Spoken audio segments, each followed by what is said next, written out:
Once upon a time, in a small, forgotten village in northern Nigeria, lived a girl with wide eyes and a fragile heart. Her name was Amina. She was only 12 years old, but she barely knew what it meant to be a child, because in that village, fairy tales were not told.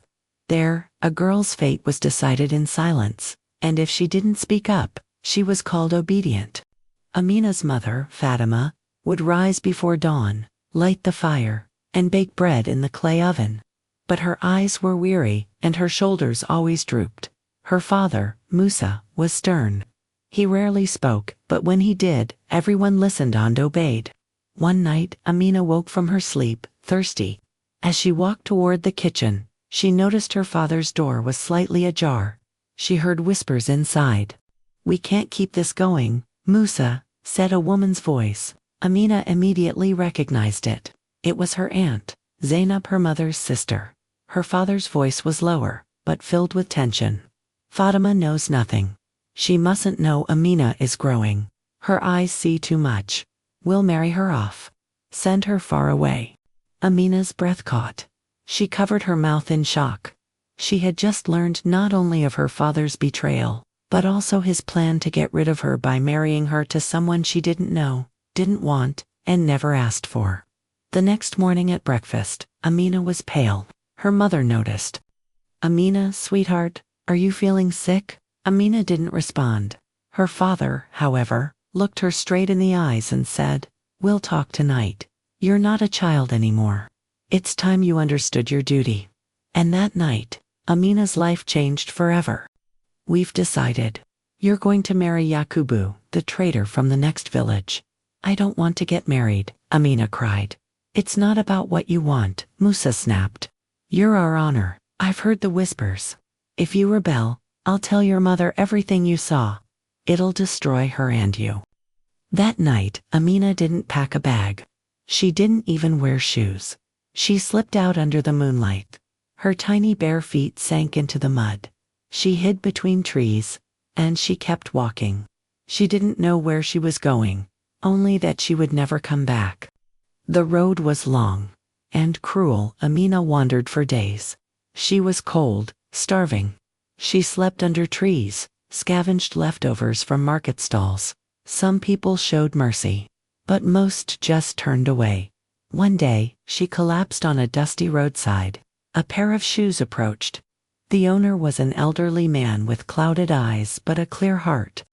"Child," he said, "are you all right? Where are you from?" Amina opened her eyes. Too weak to speak, she only whispered, "I ran away." The man gently picked her up and took her to his home. His name was Malam Suleiman. His wife had passed years ago. He had no children. Seeing Amina felt like a sign from God. "My house is your house now. But you must be honest. Tell me your story." And Amina did, tears flowing like rivers. That night, Malam Suleiman quietly wept. Then he adopted her, enrolled her in school, raised her with love, respect, and kindness. He braided her hair, cooked her meals, bought her books, and rebuilt her heart. Years passed. Amina became a confident young woman. She graduated university at the top of her class. She also fell in love with a kind and sincere doctor she met on campus. When he proposed, the sky seemed brighter. But something still tugged at her soul. That missing piece. The unfinished chapter. "Malam Baba," she said one evening, "I want to go back to the village. I need to see what became of my family. I need to face everything I left behind." Malam nodded solemnly. "If you have the strength, go. But remember this, you're no longer a prisoner of your past. You're the architect of your future." When she arrived at the village, her heart pounded. Her face was veiled. She went to the market. Everything looked the same, but the people were older. Some were no longer there. She asked a woman, "Do you know Fatima?"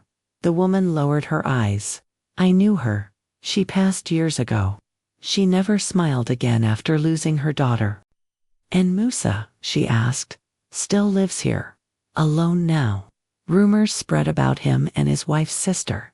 Then she left too. Amina walked toward the house she once called home.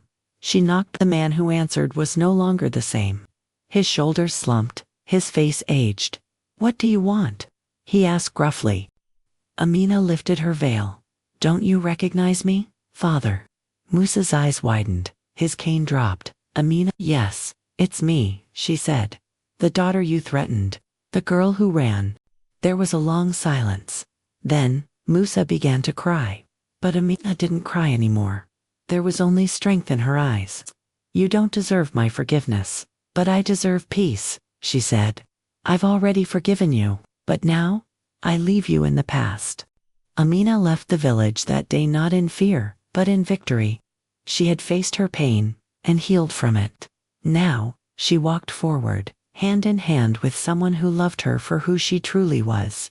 Once, her tears were born of fear. Now, they glistened with hope. And so, the girl named Amina became a legend.